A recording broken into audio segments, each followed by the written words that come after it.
you have to do your section classification. That's why I taught you how to do section classification last week. Okay, so that you know whether your beam is in class 1, whether it's class 2, whether it's class 3, whether it's class 4, because the formulas are different for the different classes. Okay, so we go through one by one.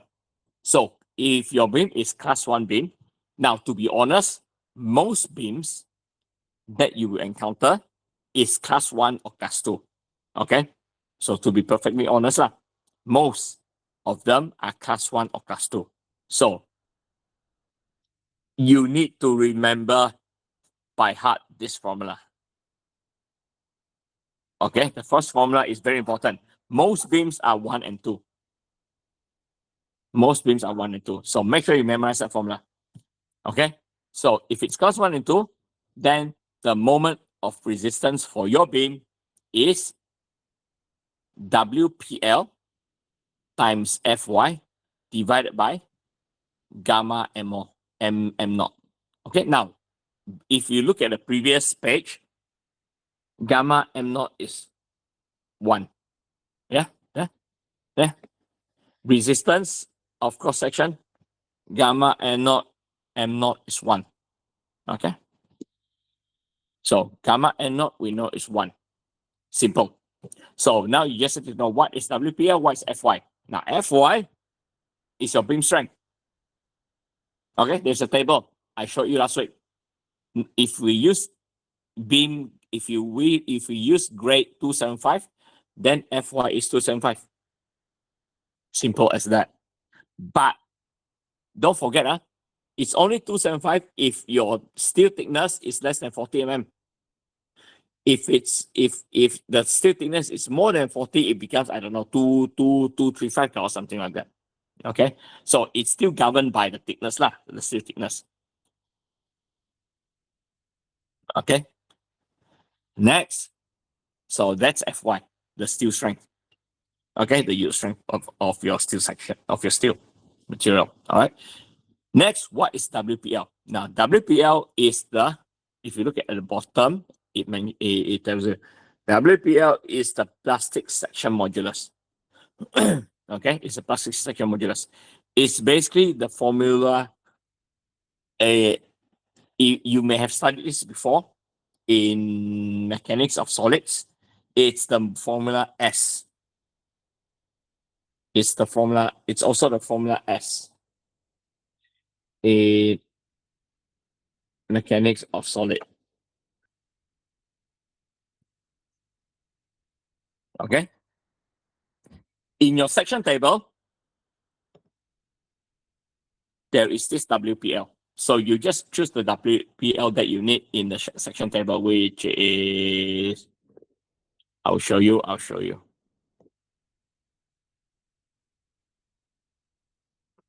Okay, I never share with you the table.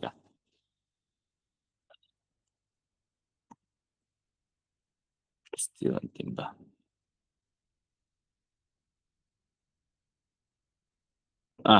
This table.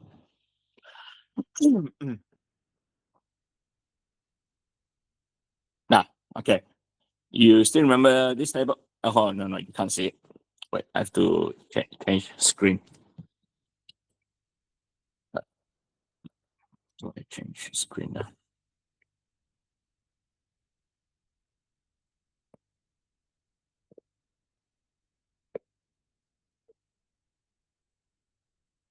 So what is WPL? Okay, you can see my Excel.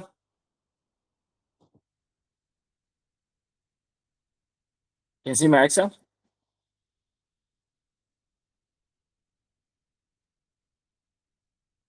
Boleh ke tidak? Nampak putih saja nih, dokter. Putih aja. Tak nampak Excel table kah? Yang section table tu. Okey dah. Ya dah. Oh, okey. Okey, saya tutup. Saya buka balik.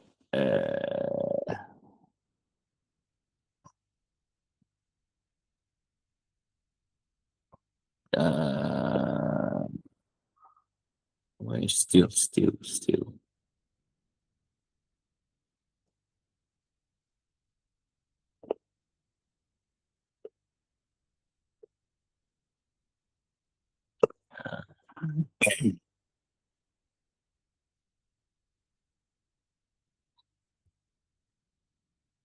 How about now?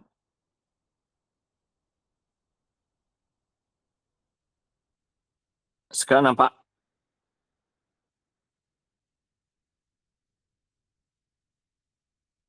Dapat? Masih lagi tidak nampak.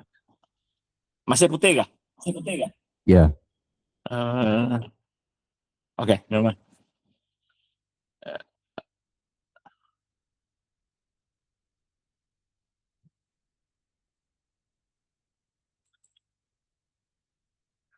Saya screenshot.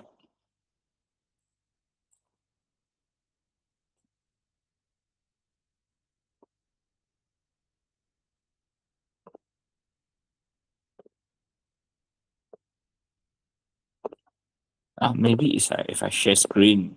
Share screen. Okay, sekarang nampak?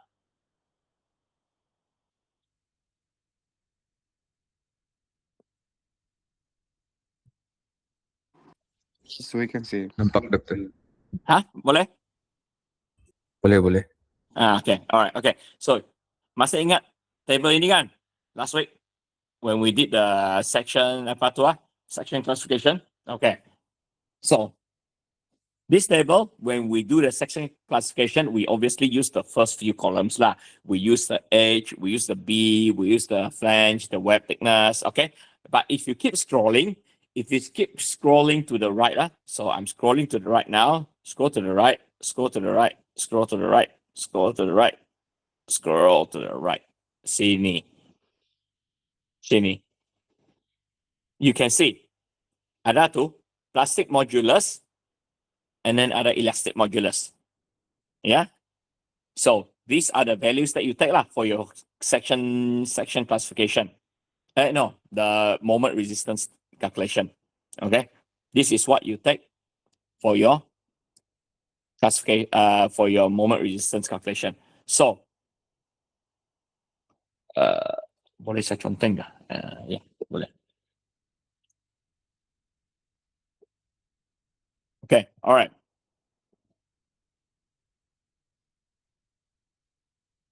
Plastic modulus, boleh nampak saya contoh kan? Boleh. Okay, plastic modulus, this is your WPL lah. Ini WPL dia. Tapi, it depends whether you do design about the whether the bending is about y-axis or z-axis. Okay, so just to recap, kalau ini beam kamu, ini y-axis, meaning bending this way,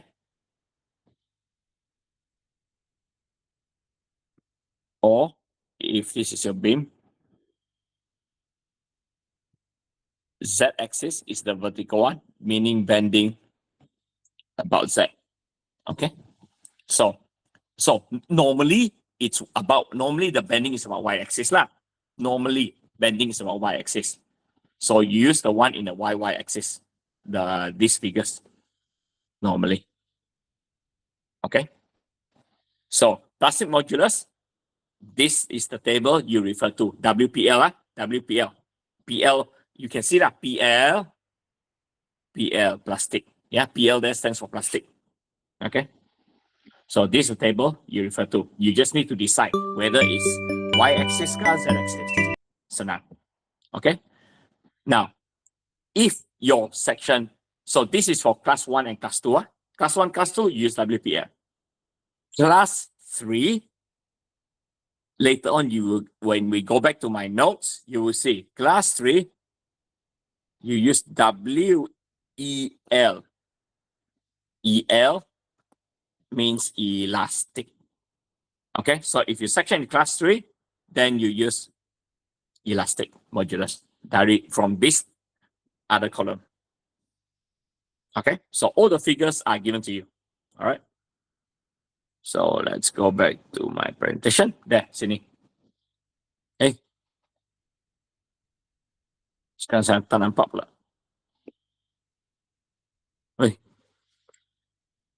Okay. you can see my, now I've gone back to my apa tu PowerPoint. I've gone back to my PowerPoint. Kalau tak nampak, bagi tahu. Alright. Okay, so you can see. Alamak. How come the...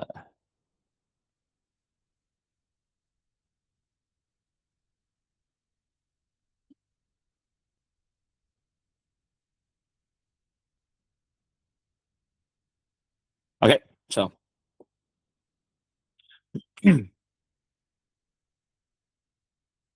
Alright, so.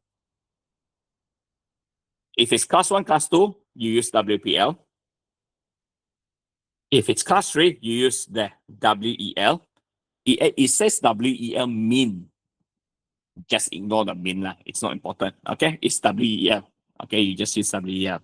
Okay, so class 1, class 2, it's WPL times the steel yield strength Fy divided by gamma m naught, which is 1. Okay. If it's class 3, then you use the elastic section modulus multiplied by, again, the yield strength divided by gamma n naught, which is, again, still 1. Okay? So, yang ini dengan ini penting. Class 1, class 2, class 3 penting. Most of the time, it's one of these classes. Now, if your beam somehow ends up as a class 4 section, then what you have to do is you have to calculate. This one you have to calculate on your own. The W that you use is not from the table, Sudah. You cannot use the W from the table because what you have to do is you have to multiply it by W effective, the effective section modulus. Yang ini kena calculate sendiri. Okay, so you have to use the W effective times the steel yield strength divided by gamma m naught, which again is still 1. Okay, so you can see the only difference between class 1, class 2, class 3, and class 4 is the W. W saja yang berbeza, yang semua lain sama. Yeah? Only W is different. Everything else is the same. Okay, now, fortunately for you, class 4 we seldom encounter. Okay, class 4 we seldom encounter. So you don't have to remember this formula, class 4. Yeah, you don't have to remember that. Maybe when you start working, you will encounter it. Okay, but for lectures, don't worry, you're not going to encounter it. So you have to remember Formula 1 and Formula 2. Okay, class 1, class 2, and class 3. Okay, but easy to remember. Class 1 and class 2, plastic. Class 3, you use elastic. Yeah, simple like that. Okay, so these are the formulas for moment resistance of fully restrained beams. Okay, now what happens after you calculate this? Okay, so I calculate the MCRD. What happens after that? Okay, what happens after that? So after you calculated the MCRD, then you have to do this check. This is a check that you do. Okay, okay, so this is a check that you do. So MCRD you calculate from the formula tadi. Okay, so MCRD is the resistance from the table on the from the formula on the left hand side. Huh? Okay, you have to do this check, and then MED is just your moment from analysis. So if your beam is simply supported and it has a UDL, then your moment in the middle of the beam is what? WL squared over 8. So that is your MED. It's your moment from the beam. Okay. So to determine whether your beam okay or not, you have to take the moment from your analysis divided by the resistance from the left hand side tadi. Okay, there. MCRD are here. So you calculate MCRD, you compare it against the beam pinch moment. If it's less than 1, then your beam okay. If it's more than 1, then your beam fails. You have to choose a bigger section. Simple as that. Okay. Now, this formula, obviously this formula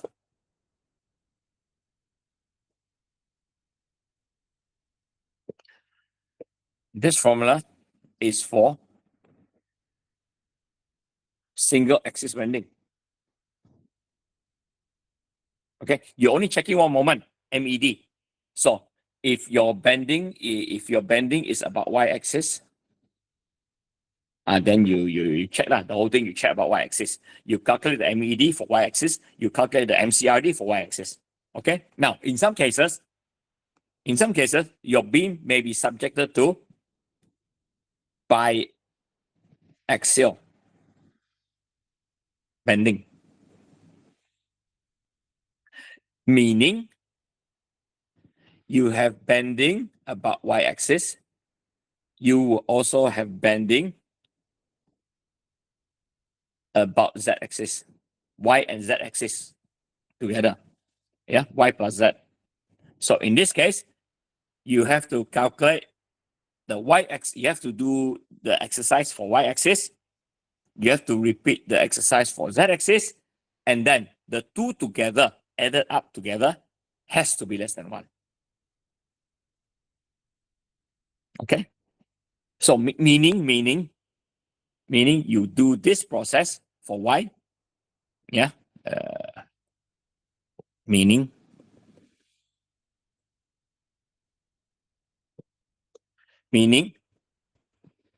this formula in green, you calculate it one time for y-axis, and then you calculate it another time for z-axis, and then you add both together and make sure it's less than 1 also. Okay. So that's for bending. Okay. Now, what happens if you have shear? Okay, shear resistance is here, the formula. Okay, the main formula is this.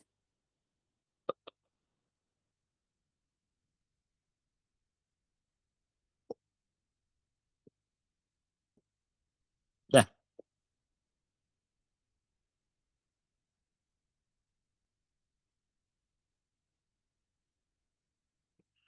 The main formula is this shear resistance. Okay, so I'm going to point out the simple ones. Simple one is this Fy. You also have Fy, like your moment. So you use the same Fy lah. Whatever Fy you use for the moment resistance calculation, you use it here. Gamma N naught is again also 1. Square root 3 is square root 3. So the only thing that's new here is actually AV. This is the only new thing here. The rest are the same as the earlier formula. Yeah. The only thing that's new is the AV there. Okay. What's AV? AV, there are several meanings lah. Okay. But in this context, it's the shear area. Okay. In this context, it's the shear area. AV is the shear area. Okay. So what is the shear area?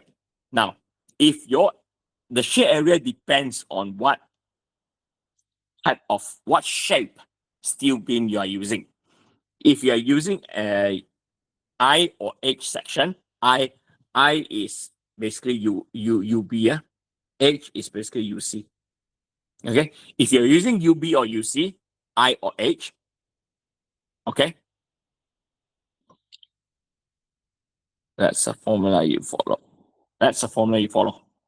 Okay, the formula is A minus 2 BTF plus TW plus 2R times TF. Now, most of these formulas you know already. Okay, most of these formulas you know already. I go through one by one with you. Now, to be honest, all these numbers they are in the section table as well. I'll show you later. A is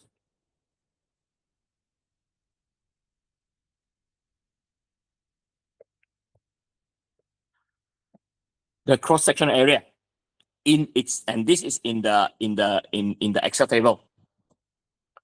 B is the width. Also in the Excel table. You used this before. You used this last week for the section classification. It's in the Excel table. TF is the flange thickness. Also in the Excel table. TW is the web thickness. Also in the classification, also in the Excel table. R is the root radius. Also in the Excel table. The only thing that's not there is the N. This N value.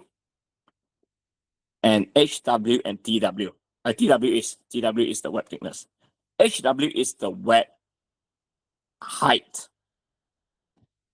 Okay, it's the web height. So the web height is the total beam height minus the flange thickness minus the root radius. Okay, now this N thing, okay, this N thing, we don't know. It's the only thing that we don't know, but there's a note there. It says, and may conservatively be taken as 1 as well. So very simple. Everything that you don't know, you just take as 1. Okay, so N here, you take as 1.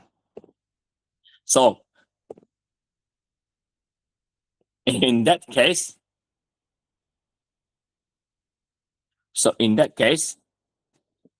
the AV, to calculate AV, everything you know, everything you need for AV calculation from Excel, from the Excel section table, everything is there. Okay, you just need to follow the formula. All right. Okay, now, so obviously,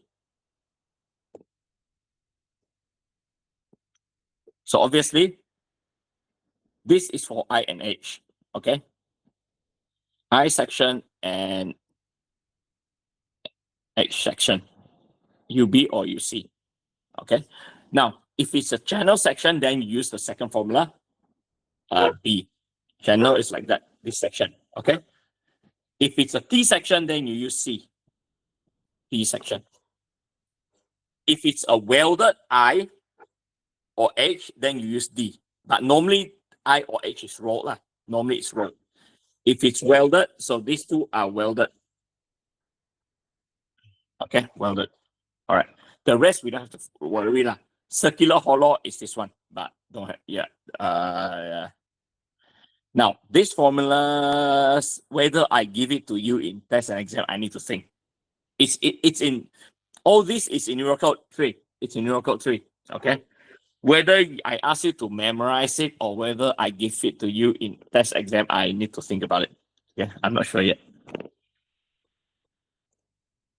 Okay, so you follow these formulas, you can calculate VPLRD,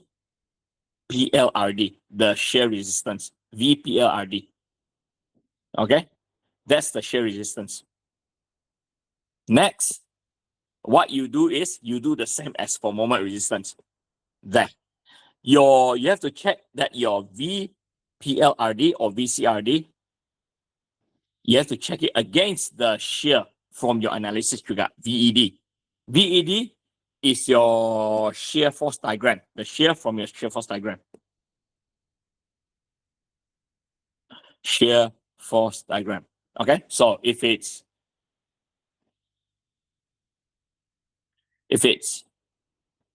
UDL, then your shear force diagram is like that.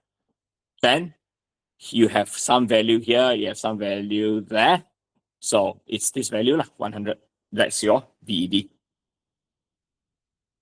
Just like what you did for what? For IC design. Okay, same thing for IC design. Okay, you just take the end value, you check. All right.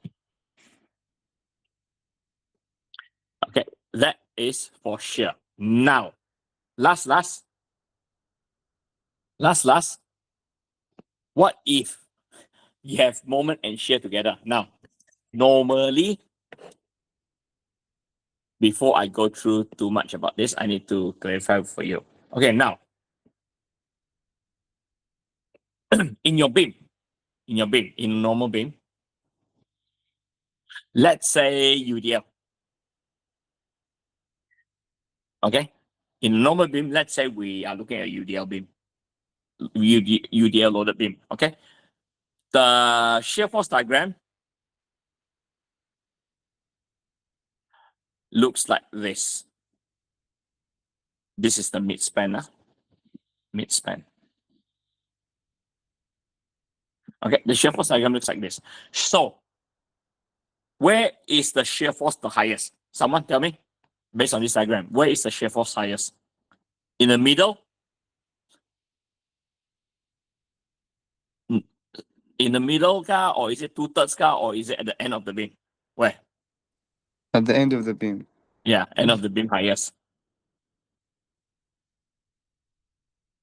Okay, it's highest at the end of the beam. Now, next we look at bending moment diagram.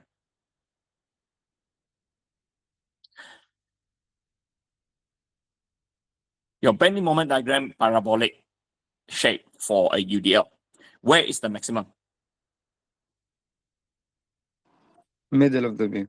Yeah, middle of the beam. Okay, so that's the situation we have. Shear, for shear force, it's highest at the ends of the beam. Bending moment is highest in the middle of the beam. So actually, my point is, they don't act together. Maximum shear doesn't occur at the same place as maximum bending moment. Okay, that's my point. Maximum shear does not occur normally, not all the time. My point is,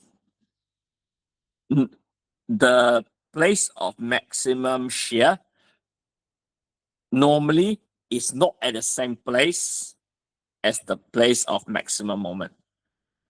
Normally, okay? Normally, they are not at the same place. Okay? Remember this, normally not at the same place. Why do I want to point this out? It's because sometimes you have this situation where you have moment and shear together, and so therefore you have to check it together as well. Okay? You have to check it together. Okay. Now, when do you have to check it? The condition is here.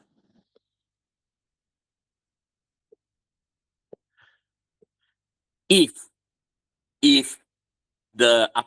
your design shear from the bending moment diagram, the VED from the bending moment diagram, no, not bending moment diagram, shear force diagram. So when your VED from the shear force diagram is less than 50% the shear capacity, then the shear force on bending resistance may be neglected.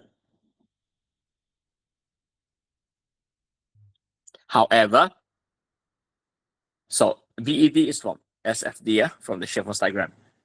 VPL, this is the resistance. Both of these you learn how to calculate earlier from the earlier slide.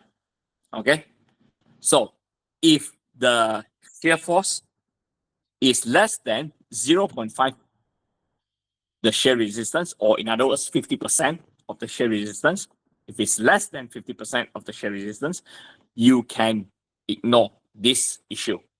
Neglect, neglect, just ignore. Neglect means ignore. You can ignore this issue. However, if your shear from the shear force diagram is more than 50% or 0.5, the shear resistance, then you have to take into account.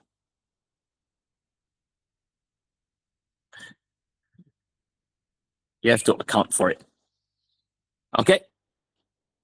So you have to account for it. So you have to do all this calculation. So if it's more, then you have to take into account. The way you take into account is you have to do this calculation, and you have to do all this calculation here on the right. Okay, you have to do all this calculation. But normally, like I say, you can ignore. Why? This is why I show you the shear force diagram earlier. This is what I show you the diagram earlier. I cannot make it bigger. Never mind. Okay. Shear force diagram like that. Bending moment diagram like that. So what it means is you have to check the beam 2 times. You check the beam once at midspan. Now at midspan, the moment is high, but the shear is 0. Yeah. So if your shear is 0, definitely it's less than VPLRD, less than the shear capacity, or less than 50%, 50%, less than 50%.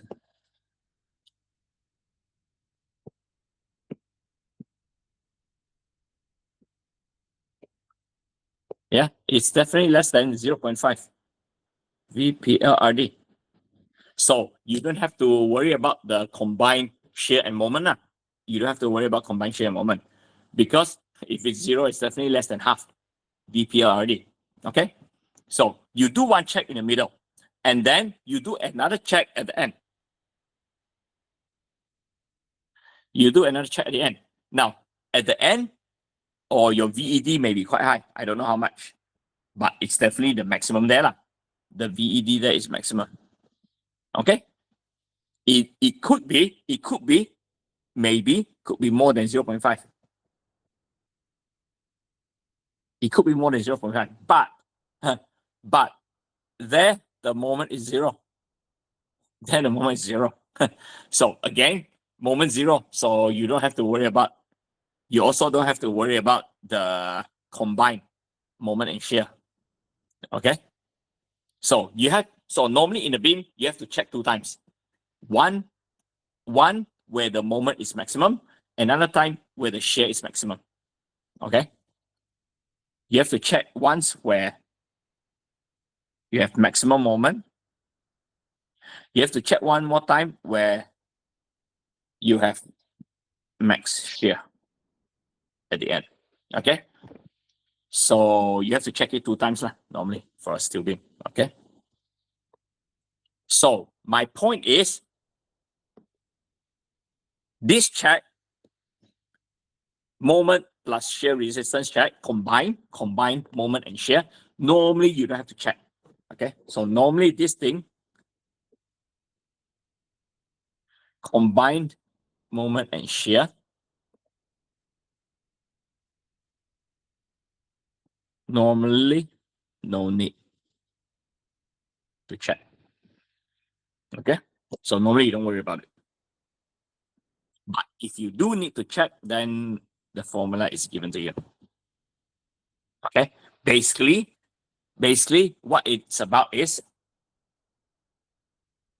the way it works is, I just explained to you quickly. Basically what it's about is, I need to remove annotation. Okay. Alamak, I think I stopped sharing screen pula.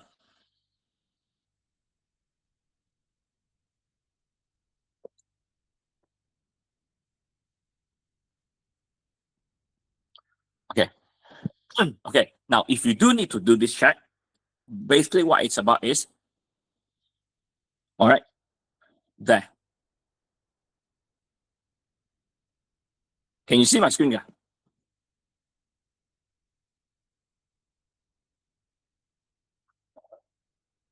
Can, right? Okay. All right. Okay. So normally what it's about is, you have to do a check where you calculate raw. You calculate raw first. Raw is 2 times your maximum shear force divided by VPLRD, which is your shear capacity, minus 1, and then the whole thing squared. That gives you raw. After that, what you do with the raw is, you go to the next formula, you calculate MVYRD. This MVYRD is the reduced moment capacity due to shear action. Okay, so basically the way you account it is, if you have shear and moment combined, you have to reduce your shear, you have to reduce your moment resistance. Basically, this is what the formula does. It helps you to calculate the reduced moment resistance. And you use this to check your moment for the beam. Okay, but like I say, this situation normally doesn't occur lah. Okay, you can actually adjust your design. Even if it does occur, you can adjust your design so that it so that you avoid this problem. Okay, there are ways to avoid it. Okay, right. Okay, so that concludes the theory part. Okay, of the beam, moment, and shear design. Tomorrow we will do the calculations. Okay, tutorial. So tomorrow I'll go through several calculations with you. Once what I may do one or two for the moment resistance. I may do one or two calculation for the shear resistance. Okay, so make sure tomorrow you are okay. You are there for the class. All right. Now before that, I will do attendance.